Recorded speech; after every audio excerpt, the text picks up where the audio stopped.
everyone. How is everybody doing? I hope you're doing well.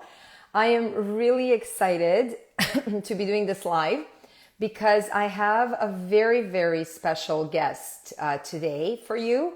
She is quite impressive, and I think that you will learn so much from her.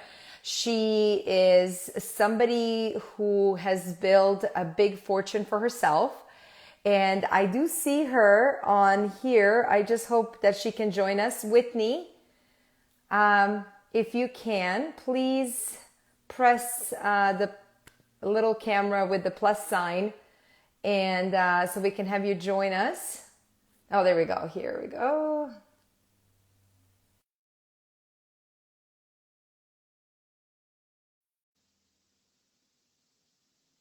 Oh, it's, let's try this again.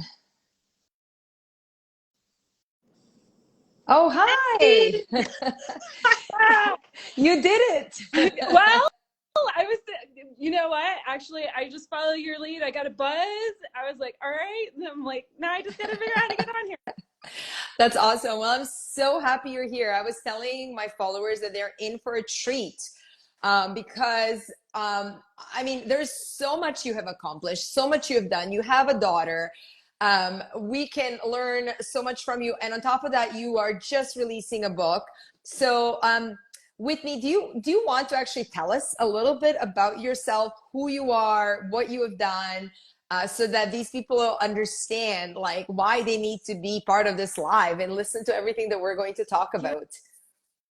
Well, okay. So just, I'll tell you where I am now. My name is Whitney Elkins Hutton. I have two, well, besides being a wife and a mom and my own manager of my own real estate portfolio, I am the founder of ashwealth.com, and I mentor people on how to achieve financial freedom, and primarily through real estate. I also am the director of investor education at passiveinvesting.com. So really those two roles go very much hand in hand, trying to help people understand, initially how to fortify their financial position. That's what Money for Tomorrow, my new book with Bigger Pockets, is all about: how to build and protect generational wealth. And then, my role at Bigger Pockets, I just really help people actually, high income earners, people that have like a higher and better use in, say, their day job, like a doctor, lawyer, energy engineer, that really can't figure out how to do real estate or anything like this on the side, build a business on the side. How can they still tap into the power of these type of assets in order to create cash flow for themselves, equity growth, and take advantage of tax benefits? And So, that's amazing. And I just want to read something. I'm so sorry I interrupted you, but I actually, because I have your bio in front of me, but it says here like Whitney hosts a Passive Investing Made Simple podcast, and you're also a partner in 800 million of real estate assets, which includes 6,500 and more residential units, 2,200 self-storage units, and more than 5 million in fix and flip properties. Guys, this is huge. We have a rock star here.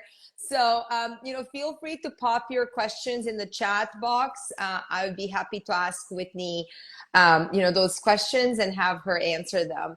So Whitney, like, first of all, let's backtrack a little bit. Tell us a little bit about like you growing up. Like, did you grow up in a family that was like managing real estate and are, super wealthy? oh gosh, no. When people hear that my father was in the oil business and was the vice president of an oil supply company, people immediately think, oh, you must have. We weren't poor. We were, regular middle class, family. So I can't say that I had huge struggles, never really wanted much for anything, but I didn't learn any money management skills, didn't. I learned how to balance my checkbook, and that was about it from my parents. But they pretty much lived paycheck to paycheck, and childhood was pretty comfortable. The wheels really started coming off for me when I guess I would have been like 15, 16, 17. My dad started falling ill with Parkinson's. And, at the time where we were living in West Texas, there really wasn't great medical care for him. So he got promoted to his VP sales job in Houston. So MD Anderson's there. He's getting amazing medical care, but there's that was a huge strain on the family just for him to try to figure out how to get maintain his health. But he was doing everything wrong. They were living paycheck to paycheck. Even that health scare didn't really, prompt them to figure out how to do anything else differently financially. And then eventually, when my father died, this is before the Affordable Care Act went into place. He burned through 2 life insurance policies, and essentially, or not life insurance policies, health policies, right? That usually are capped at like $5 or $15 million at that point in time. And, Wow. it essentially, pretty much almost bankrupt the family. And so my mom pretty much, at age 60 had to start over. Now, fast forward a few years, her health starts declining. I now am taking care of her parents and her.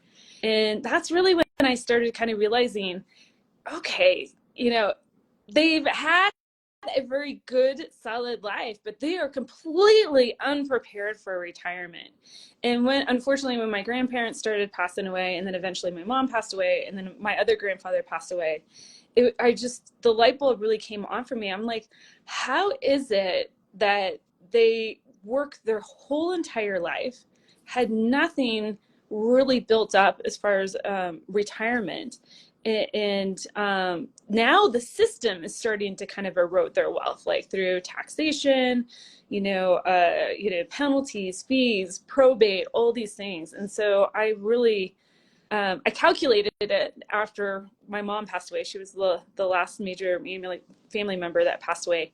And I figured that they had lost combined $700,000 and needlessly from their Wow.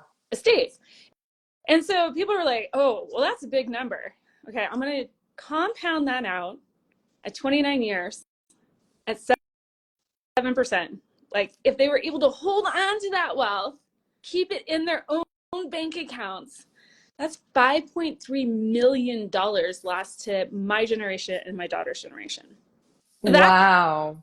is where I started getting really passionate. I'm like, okay, and these are simple things that any of us can do, no matter whether we invest in real estate or not, or like big business owners, or earn like $100,000 or $500,000 a year. It doesn't matter. These are simple moves that we can make within our own portfolio to try to, again, hold on to our wealth, scale it, right, and then be able to protect it so it actually gets passed on to the next generation. That is so, it's so interesting what you're saying, because I mean, the fact that you calculated, first of all, how much money they spent, and then you said, had they invested that, this is what that money should have been worth, like would have been worth like $5 million. And that's what you and your daughter lost, and maybe one day your daughter's kids, right? And And like, what Maya, the math is worse. Now that you say that, I didn't calculate that number. I calculated how much they lost in the transition from their estate to me being able to disperse their estate, just in that transition. So what you're saying compounds that. That's, yeah, that's a lot. That is a lot. And the crazy thing is, so this is another thing that I want everybody to understand who's watching this. So your parents were educated. Your dad had this pretty good job, right? Yeah. Like they're living great. And you would think that people like that, oh, they have it all figured out. The chances are the majority of people don't have this figured out. And why is that? It's because of the lack of education. And that is exactly the reason why we're having this conversation today. That is exactly, I'm assuming, the reason why you wrote that book. Or do you want to tell us a little bit more what prompted you to write the book? Yeah, well, what prompted me to write the book, so I'm going through these experiences, settling in 5 different states. 3 of them went through probate, 2 were actually living in trust. And, this avalanche of, emotion is coming up in me. I'm like, this is how people stay broke for generations. And so I was like, wait a second. Okay, I have some great knowledge here. Unfortunately, through the School of Hard Knocks, I'm going to write this all down for my daughter, like what I'm seeing, And I want to start building a blueprint for myself, right? Because I'm reading hundreds of books and thousands of hours of podcasts, going to conferences, and I'm like, I need to start putting together this blueprint for myself. Well, I'm also coaching people, mentoring them in how to acquire rental real estate at the same time. And then it, like, the light bulb came on, the things started to connect for me, and I'm like, they could use this financial knowledge too. So I incorporated all this into my coaching program, and then I started seeing people succeed more readily. And it's not because they had the education, and education is a huge key. Is because they had a plan they could execute on, a simple, repeatable plan that they could execute on it. And so, really, financial knowledge is great, guys. Everything I talk about in this book is free across the internet, right? Totally free. But the problem is people don't know how to put the steps in the right order and put it in a repeatable plan that they can actually execute on. That's financial capacity. And so really that's what I was driving at when I wrote this book. And so when you talk about, like, who is this really for? Again, I wrote it for N01. I wrote it for my daughter so she wouldn't have to struggle here. She's going to have her own struggles. I want her to have her own mistakes, not have to figure all this out, right? If I die tomorrow and for whatever reason leave her penniless, she is wealthy because she has the knowledge and the blueprint. And I want new investors to have this knowledge in this blueprint. And quite frankly, people who are already very far along in, their investing lives, maybe approaching retirement, have solid portfolios built. I guarantee you could read this book and go back and pick up some 4 or 5 nuggets in order to fortify your financial position. And it's the most asymmetric investment in your education you'll ever make. That is what I feel. Yeah, well, it's really interesting what you just touched on. And I haven't heard of anybody talk about that before. You said there's knowledge piece, but there's also capacity. What did you call it? Capability to put that knowledge into practice and to know what goes first, what goes second, how to actually execute it. I actually think that's something that a lot of people struggle with. And it takes a while sometimes for things to click unless somebody shows you how. So I've seen that with a lot of people, a lot of parents that even come to my workshops. I even, like, in my Wealthy Kids Investment Club, like, I'll show them, I'll educate them. I'm like, this is the basics of investing. This is step 1, step 2, step 3.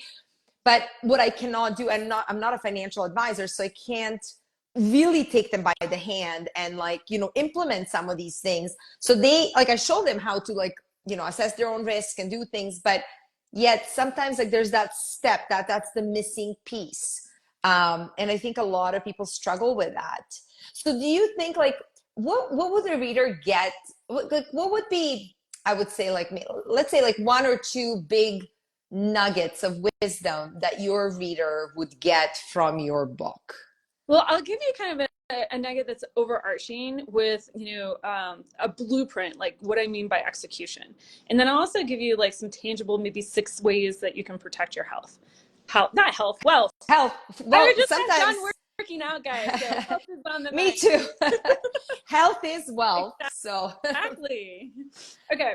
So, if we think about building wealth, especially generational wealth as a game, like, equate it to Monopoly. And that's the most recent, analogy I can come up with. My daughter just kicked my butt at Monopoly, and she has the past 3 times. She finally figured it out, and, like, now I can't keep up with her. Anyway, we think of it as far as a game, and I'm watching my daughter try to, over a few years, struggle with unlocking the game of Monopoly. And the first thing is she had to understand the objective of Monopoly, right? Okay, so we have to understand the objective of building wealth. And especially generational wealth is to do what you want, when you want, whenever you want, okay?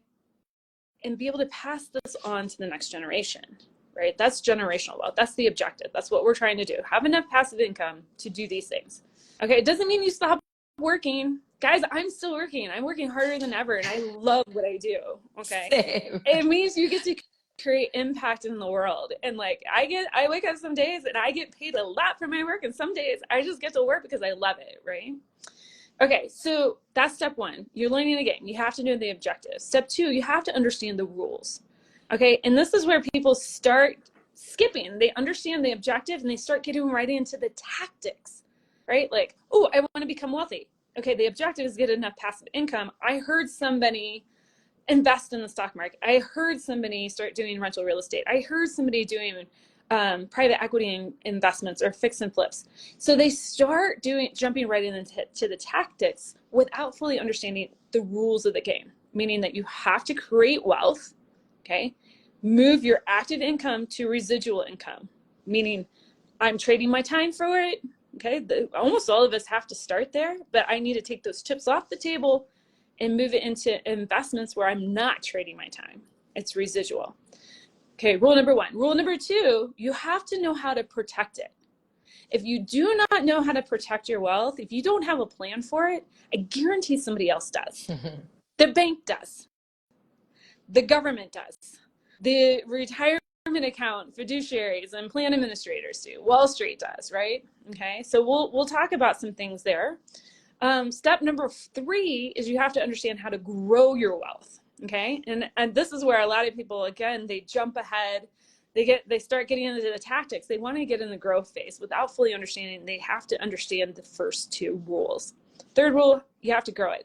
And you need to know how to grow it in such a way where you're investing based on principle and not reacting to headlines. Okay. And then step four is we have to put together a plan to be able to pass this on to the next generation. And it's not just about, do you have a will or a trust? There's three other things in there that you have to do to be able to protect your wealth and move it to the next generation. Now, I would imagine most people here on this, Instagram Live have kids or have kids in their life somehow. So you're very passionate about that, but not everybody has kids. So I have a lot of people that try to check out of this stage because they don't have kids. They're like, I'm not passing it on to anybody. You are, because you're probably either, passing on experiences, you're passing on knowledge, you're passing in, things on to charitable organizations. So you still have to be able to have those pillars in place. Okay, so now we understand the objectives, we understand the rules. Now we get to get into the strategies in each of these categories that are going to help us win. And so that is what I love. The book goes really deep into the various strategies. We're still not into the tactics yet because the tactics are very personal, right? I can have like one coaching client and somebody wants to be in, they're a doctor and they want to be in passive real estate. And then I have somebody else that is very tactile with their hands and they're a tech engineer and they're just like, I want to build things. They're going to pick different strategies or different tactics within those strategies, but they're going to understand the objective, the rules, and the strategies that are going to make them wealthy. Okay, so may I like dive into Please, yes. I'm Yeah. so intrigued. This is fantastic, and I think everybody can benefit. Yes. Yeah. Okay. So I think, if you don't understand, the first pillar, which is creating wealth, I encourage you to pick up the book, but we talk a lot about how to move active income into passive income. And that's a process, right? That's a journey. Okay. It's not like you complete phase one and that before you move on to phase two, you're doing multiple things at the same time, but you got to start setting things up in order. But really where I see a lot of people go wrong and where my family really went off their rails was this how to protect the wealth. Okay. And so there's four big things that everybody can do. And then two other things that, some people can do depending on how they scale their wealth. One, you have to understand how to use interest wisely. Okay. You can either get paid interest or pay interest. Okay. And it's not as simple as Dave Ramsey would have you believe that you get rid of all of your debt, right? Because sometimes your debt is productive. Okay. Sometimes if you take on debt and you can bring on, cash flow that is larger than your debt, that is, productive. So, I give a formula in the book, the cash flow index as far as like how to actually calculate, on a spreadsheet, like, is your debt that you have there destructive debt or productive debt?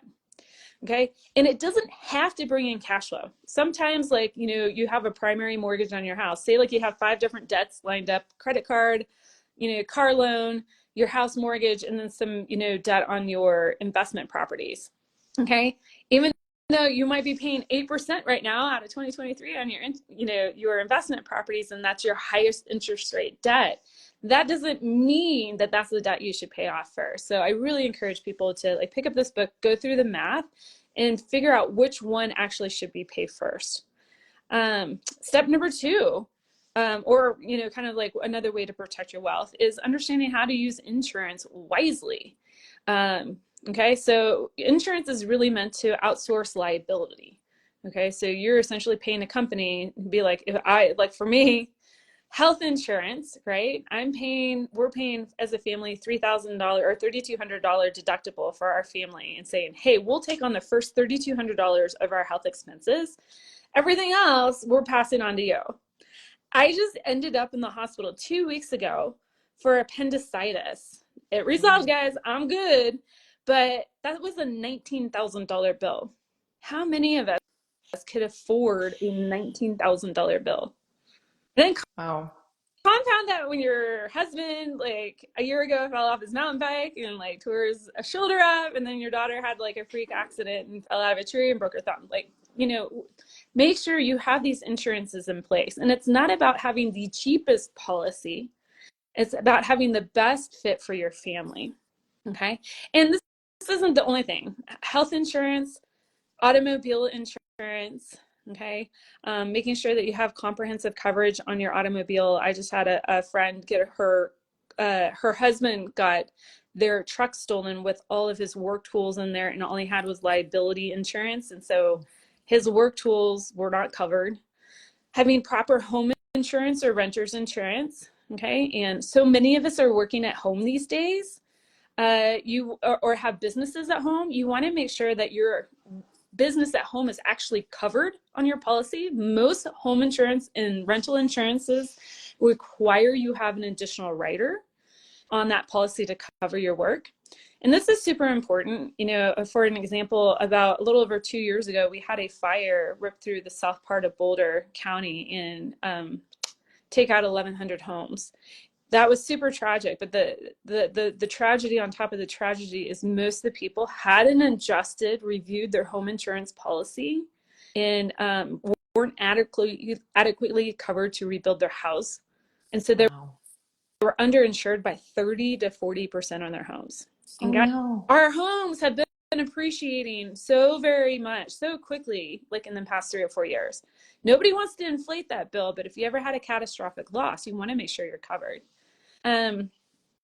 Okay, so that's like a little tip there. You know, liability insurance, you can insure yourself guarding against, you know, whether you can never work your job again or never work any job again. Okay, that's essentially insurance to protect your paycheck. I would encourage people, especially if you have, you know, have dependents, that is something that's kind of what I consider a must. And then we get into life insurances. There's a few different types of life insurance: term insurance, whole life insurance. I have a matrix in the book that help people kind of decide, you know, which might be appropriate for them in the phase of life they're in, and then what they want to do as far as investing. There isn't a right fit for everybody there, so I encourage people to, you know, to kind of go through that process. So we covered insurance, we covered interest. I'll go through the other ones, you know, pretty quickly. We've got and we can dive into them if you want to deeper, but we've got how to lower fees on your retirement portfolio.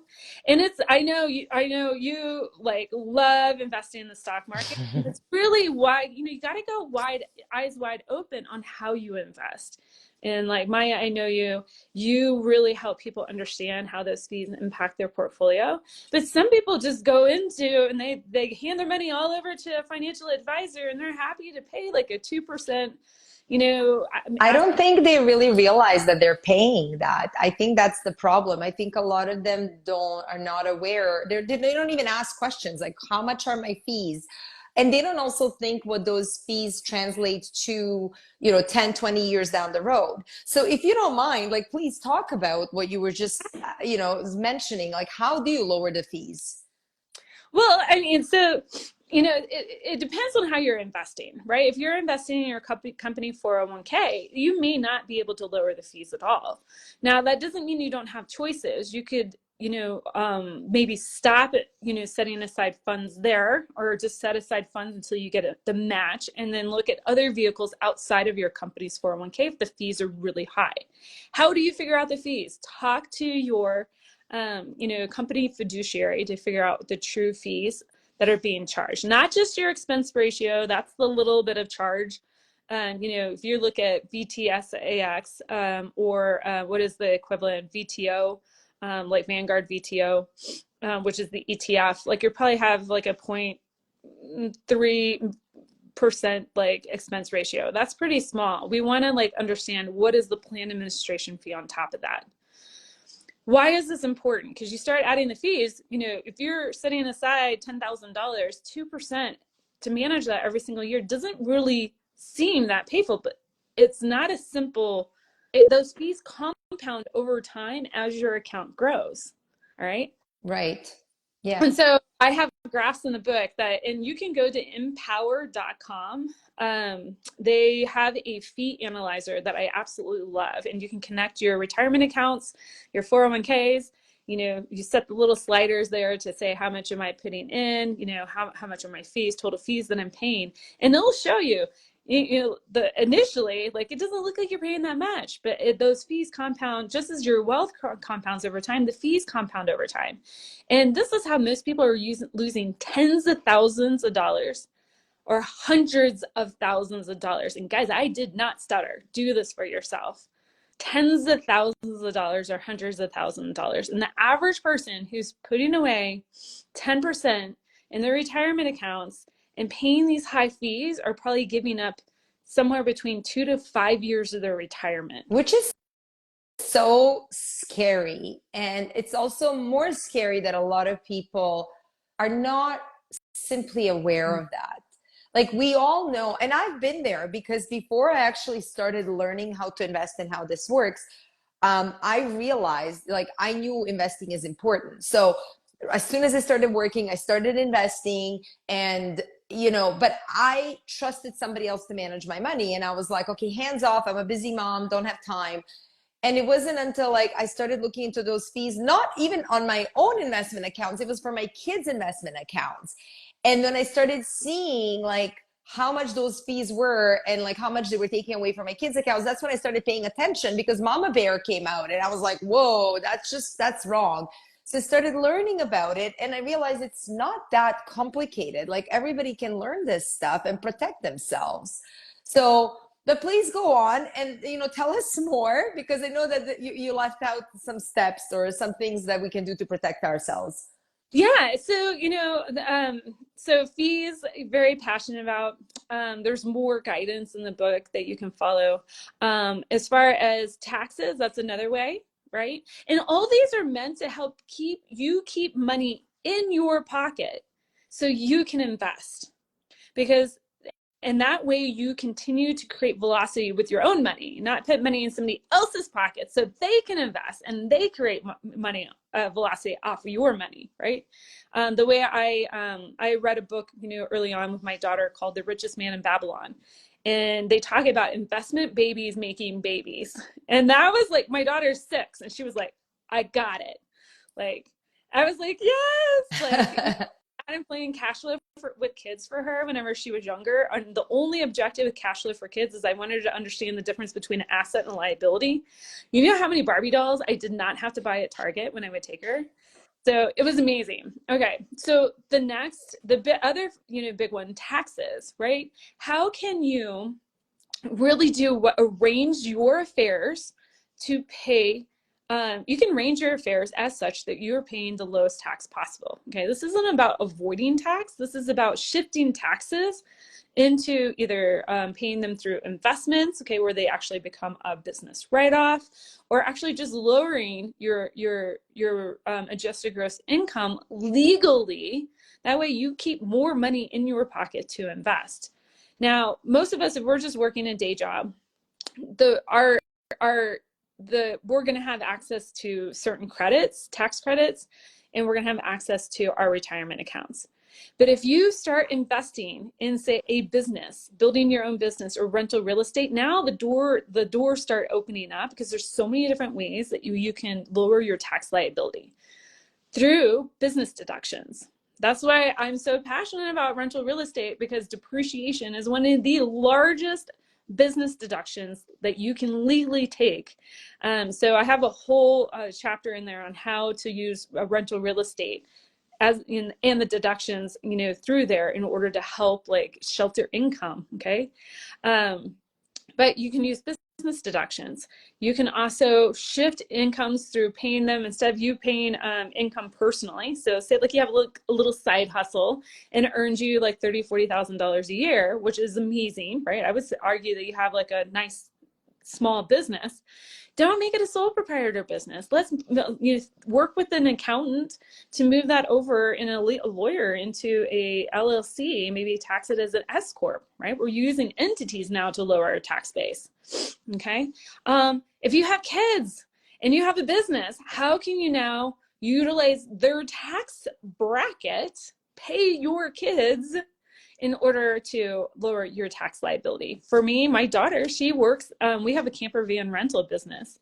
It is a great way, she manages it alongside me.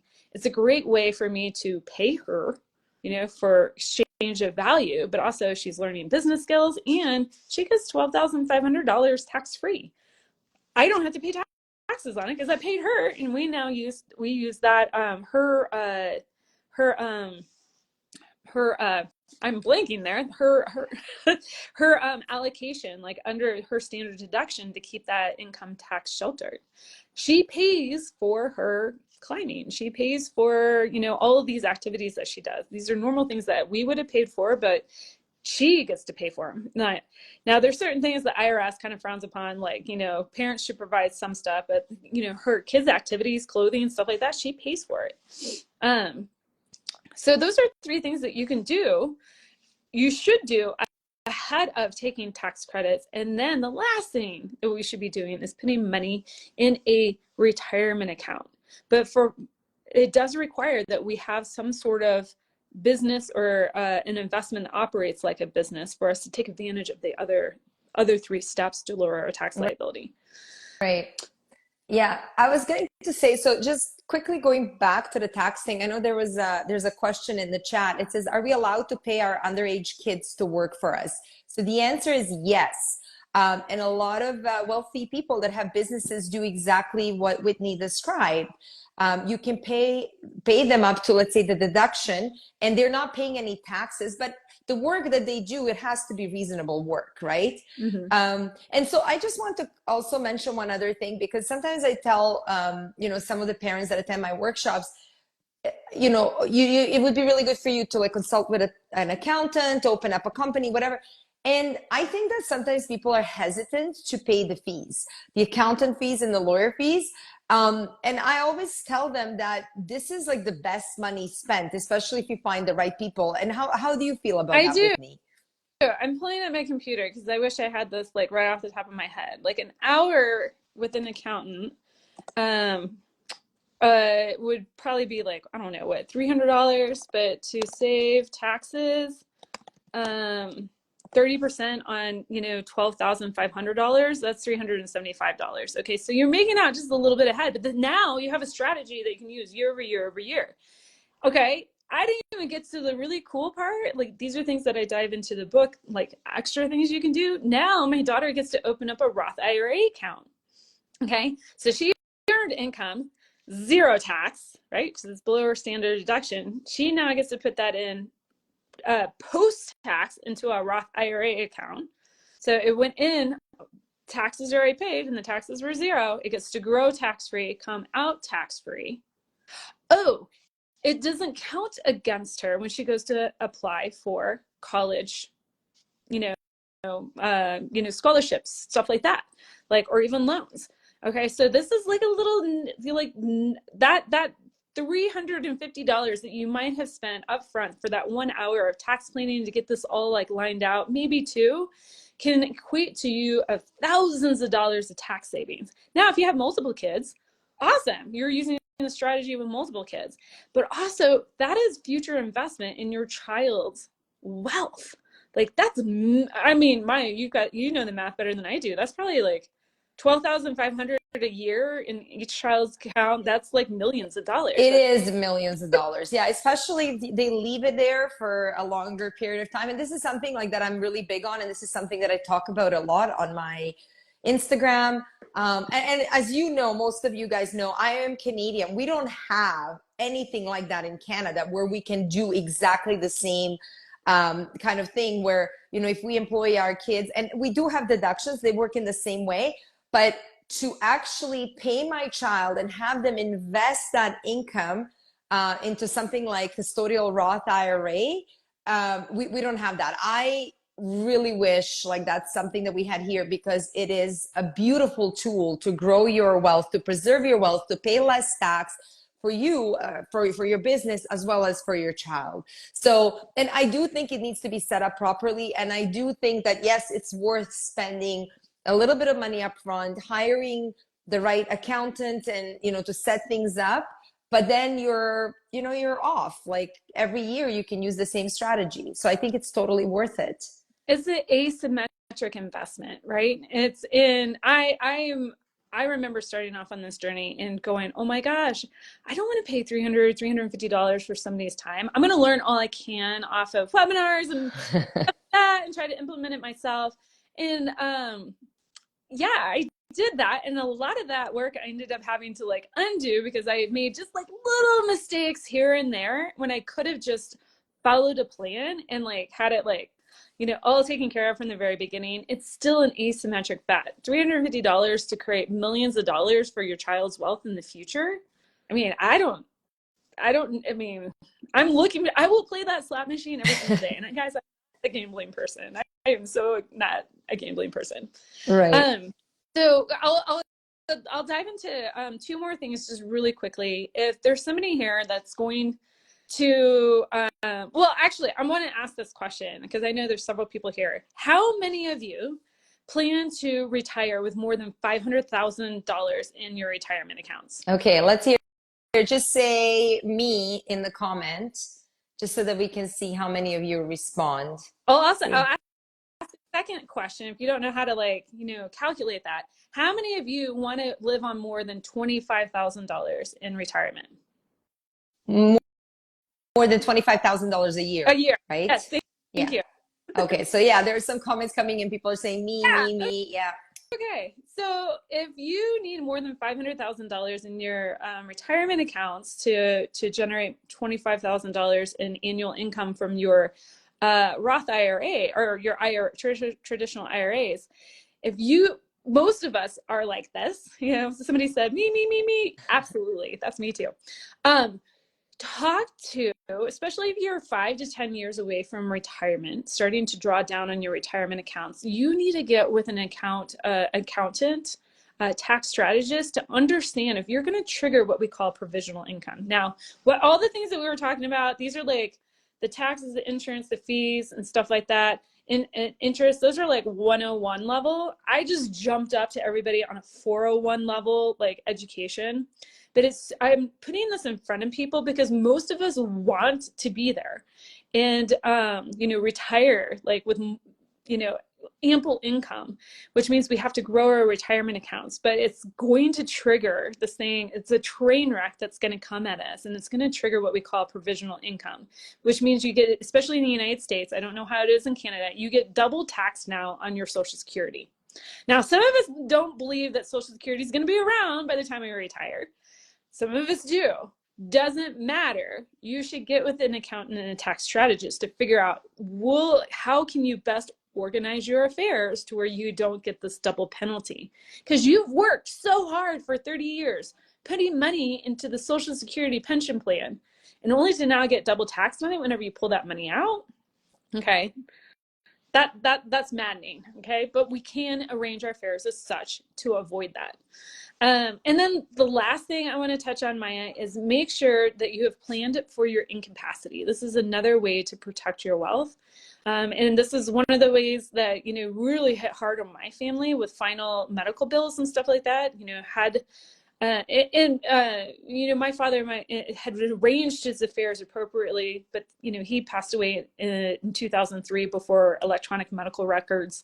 So that it fell on my mom and I for not making sure the hospital had like the right paperwork. But anyways, and I'm not talking about, do you have a will or a trust? That's estate planning. I'm talking about, do you have if you were faced with a medical issue, does your family, do your medical providers know what to do? Is the proper paperwork in place? Living wills, health directives, power of attorneys. Okay, because if you don't, there is a system for you. The state has a system. Wherever you live has a system, but that it's not guaranteed to protect your wealth for you. Okay, so again, make sure you have those things in place. Wow, that's, you know what, and that's a lot of it's a lot, and it may seem overwhelming to some people, but that's why I think they need to ask for help if they need help, because they may not even know where to go for help. How about that, for to start off with, like, where would somebody, like, they're hearing this for the first time, so where would a person like this go? What would they do? Honestly, this is gonna sound self-serving, but this is why I wrote the book. I would go to biggerpockets.com/Whitney or /money for tomorrow. Get the book. $25 investment, and you're gonna get access to a 4-week masterclass. Okay, if you can't attend live, that's fine. The episodes will be recorded for you, and I'm gonna help you implement all the processes in the book. Also, the book has checklists. There's a suite of tools that accompany the book that help you work through these different layers. Now, if I'm coaching somebody, we hum right through all of this. You know, it's a done with you plan. Like, we do all this stuff together. But the book is designed for you to like work through this process on your own, at your own pace, right? And really, you know, maybe if you just tackled one of those protection strategies a month, in 6 months, you're going to be like, okay, I'm fortified. Great. Now what's next? Right? Right. Now we can, now we're ready. We're ready for all of these different things. We're ready for the market to go up, down, and sideways. How now do I start scaling my wealth? Right? So, you know, again, you know, it's not, the book isn't so much about education. I do that, but it's about giving you capacity, the checklist, the action plans. So you can just go, okay, I'm doing this. Great. Check. Like, every chapter has an action plan at the end. Check. I'm going to do this, right? So, and then you just have to drop it on your calendar and get it done. That's amazing. So the book, I actually pinned the name of the book. Whitney, where can they get it? Can they get it from Bigger Pockets directly? Can they get it on Amazon? Yeah, pre-orders are open right now. Anybody that orders in the pre-order window between now and February 21st gets a whole suite of tools that come with the book, and get to attend these master classes live if they want to. And so you go to biggerpockets.com/Whitney. That's probably the easiest way. And then, yeah. That's amazing. And then if you're watching this afterwards, that's fine too. Go to biggerpockets.com/Whitney, get the book. You'll get, you know, you'll get the access to the master classes. They'll be recorded. That's amazing. And this is an investment that I feel like everybody can do for themselves and for their own family. And it's something that can literally change their generational wealth trajectory. And it does require effort. So it could be one of those things. I mean, you said some of those master classes are pre-recorded, so you can watch them at your own time. It's literally putting it into your calendar and just going through it. So I think it sounds absolutely fantastic. So we have maybe a couple more minutes. So before we end, I think there was a question. Just give me 1 second. Oh yeah, somebody asked, is there a minimum age you can start paying your kids and then contributing to a Roth IRA? From what I know is that there is no minimum age. I think that you can start doing it as soon as they're born. Yeah, so you have to be able to, so my accountant advised me that I needed to be able to write a job description and pay a fair wage. So when my daughter was young, I actually paid her modeling fees for my website, right? And then it got into like, can she help me file? Can she help me clean? Can she get the mail? Stuff like that. Like, but I couldn't pay her $25 an hour just to go get the mail out of the mailbox for the business. Like, it had to be something reasonable. But my daughter, she learned her ABCs and 1, 2, 3s helping me file paperwork. So yeah, you can start them young, but and it's all now, like I said, she helps run she's 11 and a half, guys. I didn't tell you how old she is. She's been running a camper van business alongside me for a better part of a year and a half, almost 2 years. And so, I mean, if I let her take over social media, she would like totally nail that. Like she understands how to work this technology like so much better than I do. So so that's amazing. And so I want to talk about this because you're very knowledgeable and you have learned a lot along the way, and you're creating this generational wealth that you will pass on to your daughter, and at the same time you are educating her. So let's talk about that a little bit. So like, what does she do for this camper van business? Like, how did you get her involved with it? Like, what kind of tasks does she have? I would actually say she got involved out of necessity. I actually had an injury to my right arm from a mountain biking injury, guys. Yeah, it's good that we have Health insurance? we test that a lot. It was the running joke in my family is like, when are we going to meet our deductible? And then last year it wasn't until May. This year it was like January 17th. I'm like, well, now I know I met my health deductible. So anyways, but out of necessity, I was like, hey, I need you to help, come clean. And so and she was just naturally like hanging around, like, what are you guys doing? Like, she would meet the guests. She's really a social butterfly. She like a lot of the guests that run out our camper van, they have kids, and so she talks to them about like where they're going, and there were places she's been. So she does like some in the meet and greet, some hospitality type stuff. She helps clean the camper van. And so, and then she helps resupply things. Really there isn't, she doesn't do the finances or the taxes. I handle that. And a lot of the customer service I handle too, just, she's in school and camp and stuff like that. But yeah, she's helped, managing, there are times that I like just send her out to go clean it and manage it and restock it and resupply it, check our supplies here and make sure that, our back stock is adequate, because it's going to go out, come back again.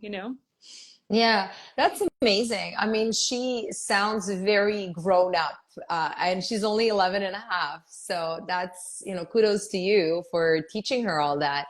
And so outside of her working for you, do you teach her about money in other ways? And if so, how? Yeah, so we started off playing cash flow for kids, and that's Sharon Lechter and Robert Kiyosaki's game. And again, my only objective was that she actually understand the difference between an asset and a liability. And then they have other games past that, Thrive Time, which is for teens, and then you get into the regular cash flow for kids, or regular cash flow game. And then when she was like about 5, 6, 7, I read Richest Man in Babylon with her, and then she's read it again since. And so that was just understanding, what does it mean to create value? How do I save? How do I set money aside for to give? How do I then invest? And if you haven't ever read the book, it's written like a parable, like from the biblical times. And so it can be like, we kind of like read it as a bedtime story, but she really got it because she was being taught through story. Now, I used to use tools like Till, like when she got to the point where she could actually, oh, please share the book names for kids. Richest Man in Babylon, that's actually an adult book. I read it to her. So that was one of my favorite books. And then Till, that is an app. She got to the point where she loved being on the phone and playing games. And I was like, okay, great. I'm gonna like latch onto this and see if she engages in Till. Now she didn't, because Till wasn't gamified, but I found another app called Gravy Stack that is gamified. So all of her chores are on Gravy Stack.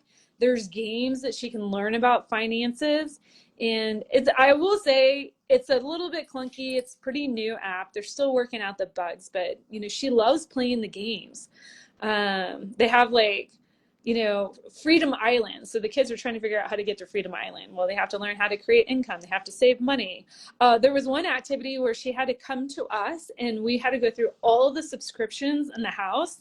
And I was like, girl, you're not going to find anything that we need to cancel. Like we're dialed in. I can't move on to the next level of the game unless we do this. So we sat down one Saturday morning. We went through everything. And I mean, she would have canceled like so before. Like the security system would have been gone. The would have been gone. She was like on it. She was like, do you know how many points I get for every subscription we can? And there was a couple of things that I was like, my dad was like, or my husband was like, no, you cannot cancel HBO Max. Like, that is my but it was super funny. Like, and that was a good learning lesson for her. And now we have a spreadsheet of all of our subscriptions. Oh, that's smart. That way, you can keep track of it. Yes. So we see what we're spending monthly and what we're spending annually. And then we're like constantly like looking for ways to optimize that. Either we have to optimize the subscription or we have to get rid of it. Yes. Speaking of subscriptions, especially TV subscriptions, I had this idea that I tried to implement in my house and it just did not go over well. But I was like, because we had Disney, we had Netflix, oops. Hi. Hi. We had like sports channels. I forget. So I said to my husband, and we haven't had TV cable in like 15 years or something. We were one of the first people that canceled that. And I said to him, after all these years now, all of these subscriptions have added up to the cable amount that we used to pay. So I was suggesting to the kids and him, I said, why don't we just keep like, okay, sports I understand because everybody wants to watch that, and maybe like Netflix, and then we cancel Amazon Prime and Disney, and then we only have Netflix, let's say, for like 2 or 3 months. And then in the meantime, you think of like, if you hear of good shows that are happening, let's say on Amazon Prime or Disney, you keep track of those. And then when we cancel Disney, then, for the next 3 months, when we cancel Netflix, maybe for the next 3 months, we do Amazon Prime, and then you watch all the shows you wanted to watch. And then you cancel that, and then you kind of move through it. But then they were like, no. They're like, I don't know, I think there was a show that was coming out, and they're like, well, it's coming out the episodes will be coming out once a week, and the kids are talking about it in school, and I cannot wait to watch it because everybody's going to spoil it for me. So I was Percy Jackson on Disney. Yeah, it was like, majority rules. So it was like 3 against 1. And I was like, okay, well, I guess we're not saving money on that. I mean, this is too important to them. Well, and I don't know about, in Canada, but in the United States, we've had a lot of the major cable providers have started charging you for sports, even if you're on the basic cable package. So your basic cable package, and this just recently happened. So my internet and basic TV, because we always kept basic TV because sometimes we Airbnb our house, was like $70 a month. And that was like last October. And then it popped up to 109, 123. 132 since last October. That's almost double. And it's almost double. And they've been layering on, there's all these different fees for broadcasting. They're charging us. You have to pay a sports fee, whether if you get NBC, ABC, CBS, you have to pay a sports franchise fee, and then they added on DVR, and I'm sure it was an email. It's super teeny fine print.